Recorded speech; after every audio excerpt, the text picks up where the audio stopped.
পয়লা বৈশাখের নতুন জামা এখন থেকেই পড়া শুরু হয়ে গেছে। আবার কানে কি বড় বড় দুল পড়েছে। বাবা, এটা কে দিয়েছে মা জামাটা?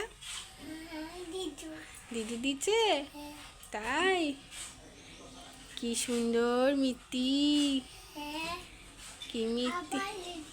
আমার শরীরটা কেমন আছে এখন মাম্মা? ভালো লাগছে? আচ্ছা বাবা, তুমি সেরে যাও। আচ্ছা তুমি সেরে যাও মাম্মা। চলো, চুল আছড়ে আসবে।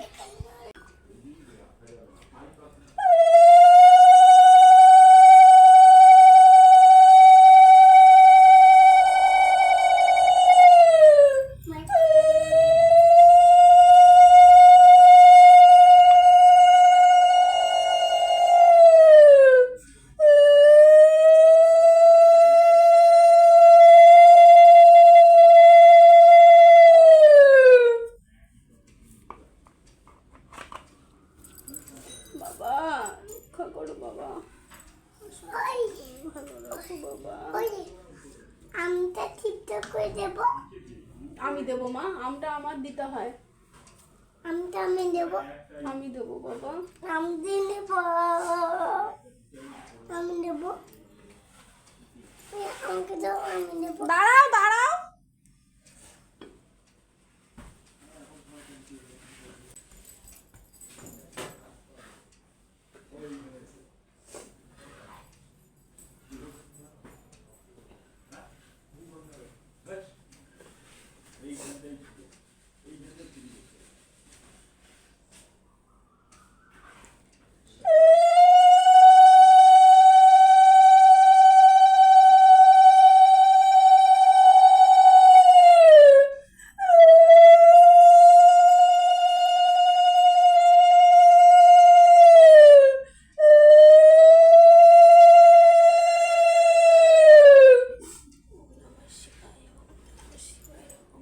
শিবায় বাবা, রক্ষা করো বাবা।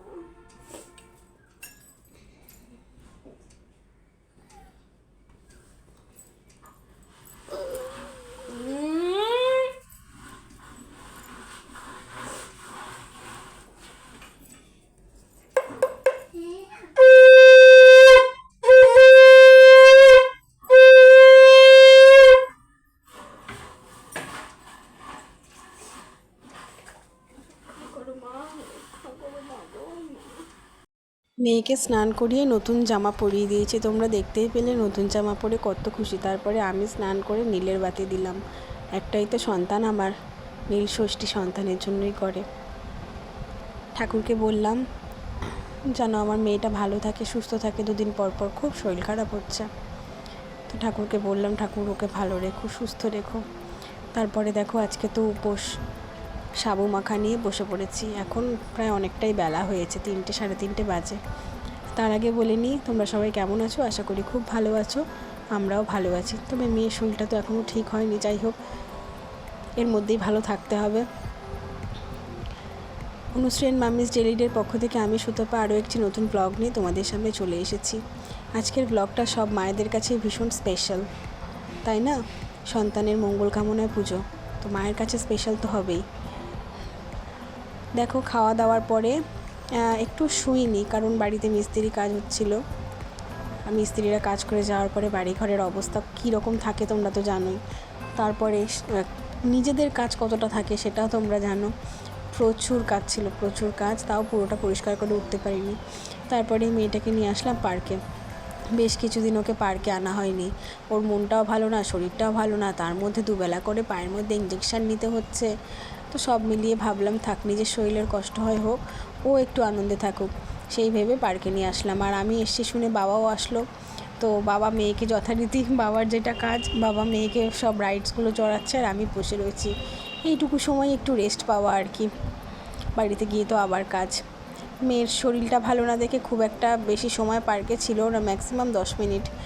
আর দেখো মানে খুব রাইডগুলো খুব একটা আনন্দ করেও আজকে চড়ছে না। পার্ক থেকে এসছি, অনেকক্ষণ হয়ে গেছে। মেয়ে একটু ব্রেস্ট ফিট করলো, তারপরে খাবার খেলো, আর বড্ড মাথা ধরেছে, দুপুরে একটু শুতে পারিনি। আর আমি এখন এই যে রেডি হব, মেয়ে রেডি, আর আমি এখন রেডি হব। এইবেলা যেতে হবে ইঞ্জেকশন দিতে। তারপরে এসে তো আবার রান্না বান্না যা থাকে পরের দিনেরটা গুছিয়ে রাখা, সেই সব আছে। আর দুপুরে আজকে একটু শুতে পারিনি, তার কারণটা কি দেখো, এই জায়গাটায় গ্রিল ছিল, তো গ্রিল কেটে এখানটা ওয়াল তোলা হয়েছে, এই পাশটা প্লাস্টার হয়েছে, তারপরে ওই সামনের দিকেও এক জায়গায় এরকমভাবে ওয়াল তুলে দেওয়া হয়েছে। তো মিস্ত্রিদের কাজ করে যাওয়ার পরে প্রচুর কাজ ছিল, সারা বারান্দা আর কি একদম সিমেন্টের গুঁড়ো, কিচেনের র্যাকটা একদম সিমেন্টের গুঁড়ো ভর্তি হয়েছিল, 3-4বার করে মুছেছি, রান্নাঘরটা পরিষ্কার করেছি, তাও এখনও পুরো পরিষ্কার হয়নি, এখন একটু বালি কিচকিচে ভাব আছে, আর শরীর দিচ্ছে না, মাথা পুরো ধরে রয়েছে। দেখলেই পুজো দিলাম তখন বাজে 3টে, সোয়া 3টে কি 3:30 হবে। সকাল থেকেও ভিডিওটা শুরু করতে পারিনি, সকালবেলাও গিয়েছিলাম মেয়েকে ডাক্তারের কাছে নিয়ে ইঞ্জেকশন দেওয়াতে, তারপরে এসে তো মেয়েকে কান্নাকাটি কতক্ষণ, প্রায় 1-1.5 ঘন্টা আমাকে রেখে দিয়েছিল ওর কাছে, ওর সাথে শুয়ে থাকতে হয়েছিল, কিচ্ছু করতে পারিনি। তো এই করেই সকাল থেকে আজকে গেল, রান্নাবান্না যে কিচ্ছু করিনি, মা ওই বাড়ি থেকে ভাত ডাল লাউ ঘন্ট পাঠিয়েছিল, সেই হাজব্যান্ডটা শ্বশুরমশাই খেয়েছে, আর আমাকে উপোস খাওয়ার নেই, কোন পুরো মাথা কপাল যন্ত্রণা করছে, কী করা যাবে, কাজ করতে হবে। যাই আগে ইঞ্জেকশনটা দিয়ে নিয়ে আসি, তারপর 2টো ভাত বসিয়ে দেবো, তারপর দেখা যাক কী সবজি কাটি কি না কাটি, যদি সবজি নাও কাটতে পারি শুয়ে থাকবো। চলো ব্লগটা যেমন হচ্ছে তেমনই দেখবে, না হয় 3-4 মিনিট হলে 3-4 মিনিটই দেবো, প্লিজ তোমরা দেখো। মানুষ তো, আমাদের ডেলি লাইফস্টাইলটাই তোমাদের সাথে শেয়ার করি, ডেলি যে কাজের এনার্জি থাকবে তেমনটা নয়, ডেলি যে প্রচুর কাজ করবো তাও নয়, ভালো মন্দ মিশিয়ে আমাদের প্রত্যেকটা দিন যায়, প্রত্যেকটা মানুষেরই তাই আপস অ্যান্ড ডাউনস থাকে, শরীর খারাপ থাকে, সব কিছু মিলিয়ে মিশিয়ে দেখো না, এই তো কদিন আগে আমি উঠলাম, কদিন আগে কি 1 সপ্তাহ হয়নি, 2 থেকে 3 দিন, তার মধ্যে মেয়ের এরকম কাণ্ড হলো। মেয়ের মানে একে তো টাকা আছে, দুজনের পেছনে টাকাও গেল, দুজনের শরীরেও কষ্ট, কি আর করা যাবে, শরীর থাকলে শরীর খারাপও হবে, কিছু করার নেই। চোখ মুখ দেখেছো, হেভি লাগছে। আমার ইঞ্জেকশন দেওয়া হয়ে গিয়েছে, মেয়েকে ইঞ্জেকশন দিয়ে নিয়ে এসেছি, মেয়ে তো ভীষণ কান্নাকাটি করে, মানে ডাক্তারের ওখানটা যেতেই চান, ডাক্তারবাবুর চেম্বারের গলিটাতে ঢুকলেই মেয়ে কান্নাকাটি করে, বুঝে গেছে এখন।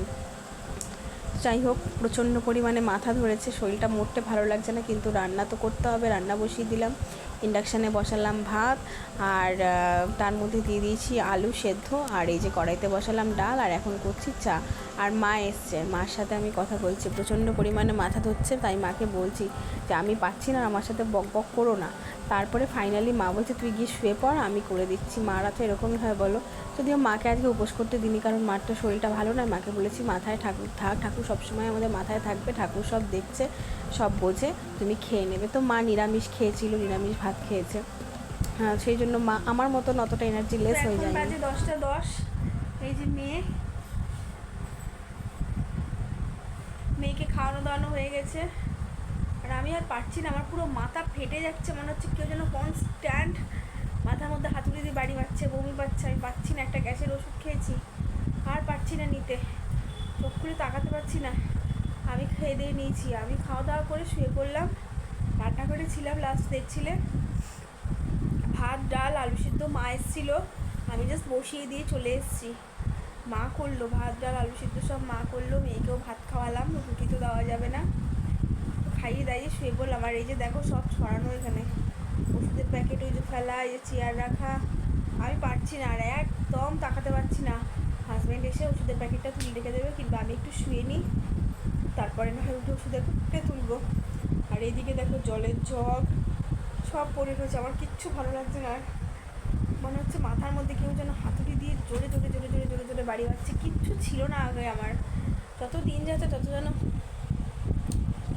কী যে হচ্ছে ভগবান জানে, মানে ভগবান এত সুখের শরীর দিয়েছে, কিন্তু সুখের কপাল একটুও দেয়নি, শুধু সুখের শরীরটাই দিয়ে দিয়েছে, না একটু খাটিয়ে নিতে পারছি, না একটু না খেয়ে থাকা নিতে পারছি, কিচ্ছু নিতে পারছি না। একটু যদি সুখের কপাল দিত, সুখের শরীরের সাথে, তবে না সুখটা থাকতো, তা তো দেয়নি, পারছি না। চলো আজকের মতন টাটা, বাই বাই। জানি না ব্লগটা হয়তো খুবই ছোট্ট হচ্ছে, খুব সামান্য হচ্ছে, তা হয়েছে তাই দেবো। চলো ঠাকুর করুক কাল সকালবেলা। এখন টানা ঘুম দেবো, সকালবেলা যেন একদম ফ্রেশ লাগে। মানে আমি পারছি না, আর পারছি না আমি।